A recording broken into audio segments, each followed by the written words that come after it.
सेवक आपके मध्य आपके आरोग्य लहर वॉल्यूम 107 यानी कि 107 के लिए उपस्थित है। इस वॉल्यूम को 3 भागों में विभाजित करेंगे। प्रथम भाग में सेवक की कुल देवी श्री माँ गंगा जी के अवतरण दिवस पर तथा माननीय इब्राहिम जी के सैक्रिफाइस दिवस पर संक्षिप्त चर्चा करेंगे। दूसरे भाग में राजनीति के बदलते परिवेश का आध्यात्मिकता तथा सामाजिक ढांचे पर भी पड़ रहा असर पर संक्षिप्त चर्चा करेंगे। तीसरे भाग में आपके प्रश्न प्रोस्टेट समस्याओं पर हैं, इस पर संक्षिप्त चर्चा एवं साधारण व्यायाम साझा करेंगे। सर्वप्रथम सेवक आप सबको अपनी कुल देवी श्री माँ गंगा मैया जी के अवतरण दिवस यानी कि गंगा दशहरा के शुभ अवसर, ईद उल अधा के शुभ अवसर एवं फादर्स डे के शुभ अवसर पर शुभकामनाओं के साथ साझा करना चाहेगा कि राजा श्री भगीरथ जी अपने पूर्वजों की मुक्ति के लिए कठिन तप व भक्ति करने लगे। श्री ब्रह्मा जी ने भक्ति से प्रसन्न होकर उनका उद्देश्य जानना चाहा एवं उद्देश्य जानने के बाद उनको श्री शिव जी की आराधना करने का रास्ता बताया। भगीरथ जी ने भगवान श्री शिव जी की भक्ति से उनको प्रसन्न किया एवं भगवान श्री विष्णु जी के चरणों में से भगवान श्री शिव जी ने श्री माँ गंगा जी को अपने केसों द्वारा उनके वेग को शांत करते हुए राजा श्री भगीरथ जी के पीछे पीछे भेज दिया। इस प्रकार मान्यताएं हैं कि आज के दिन श्री माँ गंगा जी द्वारा राजा भगीरथ जी के पूर्वजों को तृप्ति प्राप्त हुई थी एवं हिंदुस्तान में विभिन्न स्थानों पर श्रद्धालु स्नान पूजा अर्चना आदि द्वारा अपने आप को पापों से मुक्त हुआ मानते हैं एवं श्री माँ गंगा मैया जी नेगेटिविटी दूर कर देती हैं। इसीलिए श्री माँ गंगा मैया जी को पाप नाशनी भी कहा जाता है। श्री माँ गंगा मैया जी लाइफ लॉन्ग देवी हैं एवं उनको शुभ्रा, भगीरथी, मंदाकिनी, शिवप्रिया एवं जहानवी आदि नामों से भी जाना जाता है।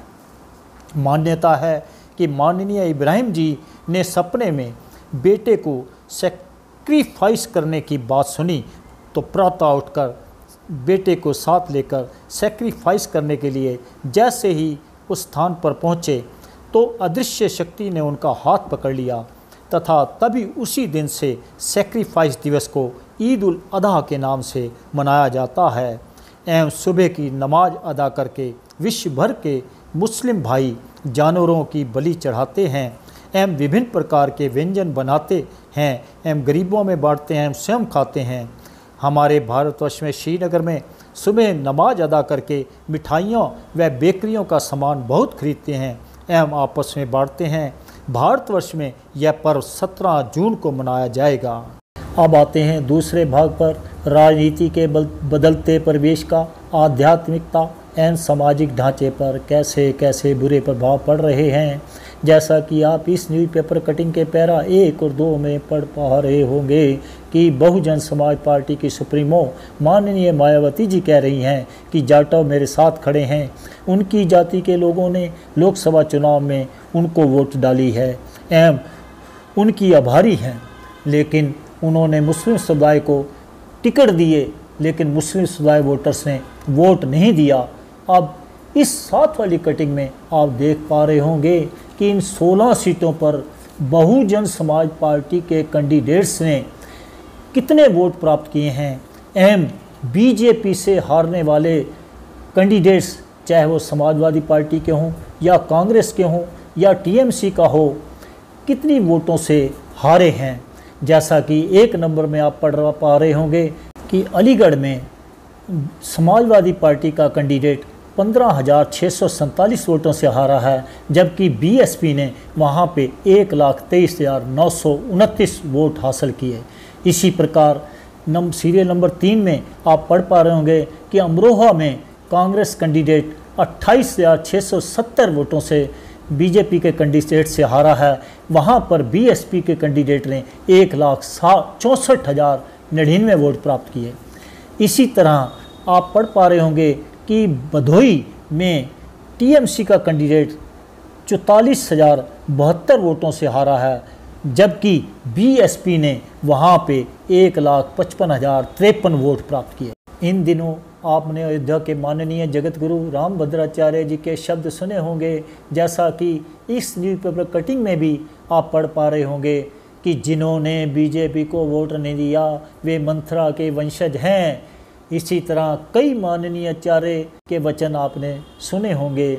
इनके अलावा भी कई कथावाचक व कई ऐसे वक्ताओं ने ऐसे शब्द कहे जो कि कहने लायक नहीं थे।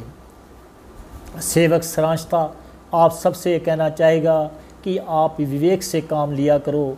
ऐसे ही किसी भी संत महात्मा, जब तक आपको विश्वास ना हो, अपनी बहनों बच्चियों माताओं को मत भेजा करो, अंधभक्त मत बनो, क्योंकि आज विवेक से काम लेने का समय आ गया है। नहीं तो यह सेवक महसूस करता है कि हमारे भारतवर्ष के मैक्सिमम लोग बहुत इनोसेंट हैं, ऐसी बातों में आकर फंस जाते हैं।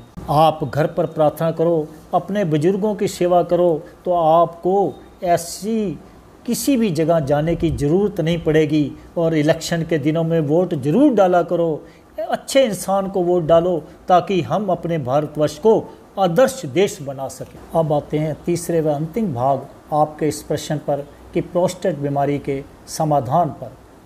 इस विषय पर सेवक आपसे यह साझा करना चाहेगा कि आप सब मौसम के फल एवं सब्जियां खाना शुरू कर दो, बाज़ार से बनी वस्तुएं खाने बंद कर दो, जिसमें फास्ट फूड और ड्रिंक्स, कोल्ड ड्रिंक्स, ये सब बंद कर दो, और पानी थोड़ा थोड़ा करके पीते रहो अपनी प्यास के अनुसार, तथा व्यायाम और सैर अपने शरीर की क्षमता के अनुसार करते रहें।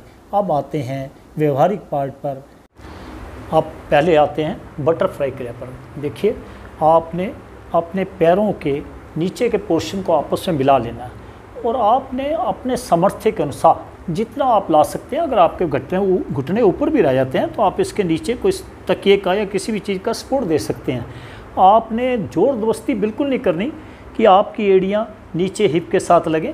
आपने ऐसे जितना भी हो सके, सपोज करो आप यहाँ पे आते हो तब भी कोई बात नहीं, आप ऐसे ऐसे करके ऐसे धीरे धीरे करो। आपने कोई दबाव नहीं डालना, धीरे धीरे आपके अंदर फ्लेक्सिबिलिटी आ जाएगी, धीरे धीरे आपके पंजे यहाँ पे भी आ जाएंगे। आप ऐसे ऐसे धीरे धीरे करिए, क्योंकि इसके प्रोस्टेट को फ़ायदा तो मिलेगा ही मिलेगा, लेकिन अगर आप अपने शरीर के सामर्थ्य से ज़्यादा इसको दबाव देंगे तो आपको नुकसान बहुत अधिक हो सकता है। इससे नुकसान भी बहुत लोगों के होते हैं। इसीलिए सेवक आपको हर एक्सरसाइज में ये कहते हैं कि अपने इस शरीर की क्षमता और सामर्थ्य के अनुसार एक्सरसाइज कीजिए। इससे करने से आप देख रहे होंगे कि यहाँ पे आपके प्रेशर पड़ता है, प्रेशर पड़ने से ये ग्रंथि जो है ठीक हो जाती है। अगर वो उसमें स्वेलिंग होती है तो वो अपने ओरिजिनल स्थान पर आ जाती है और आपका यूरिन का फ्लो प्रॉपर हो जाता है। और जो कभी कभी जो ब्लड आता था यूरिन में, वो भी नहीं आएगा। अब आते हैं दूसरे प्रयोग पर। आपके नितंब जमीन पर आपके आसन पर लगे हुए, और आपने लेग्स को दीवार के सहारे ऊपर किया हुआ।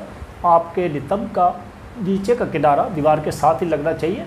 यहाँ पे थोड़ा सा, क्योंकि फर्श स्लिपरी था, गद्दा स्लिप हो गया, लेकिन आपने जिस स्पेस पर करेंगे, या तो गार्डन होगा या ऐसा स्पेस होना चाहिए कि आपका गद्दा खिसके ना। आप ऐसे करके जब करेंगे, आप जितनी देर अपने शरीर की क्षमता के अनुसार रोक सकते हैं रोकेंगे। इससे आप देखेंगे इन दोनों आसनों से आपके यहाँ प्रेशर पड़ता है धीरे हल्का, तो इससे आपका जो ग्लैंड है वो नॉर्मल पोजीशन में आ जाएगा और आपका यूरिन फ्लो प्रॉपर हो जाएगा। अगर यूरिन में ब्लड आता है तो वो भी धीरे धीरे बंद हो जाएगा। तो दूसरा, इससे आपको ओबेसिटी में भी बड़ा फ़ायदा होगा। आपकी फ्लैट इन दोनों आसनों से डिल्यूट होगी, लेकिन दोनों आसनों में आपने ध्यान रखना है कि अपनी शरीर की क्षमता से अधिक नहीं करना। आप इसको 2 या 3 बारी भी कर सकते हैं, लेकिन क्षमता से अधिक नहीं करना। अब सेवक आपसे इस वॉल्यूम को समाप्त करने की अनुमति चाहता है। जय हिंद, जय भारत।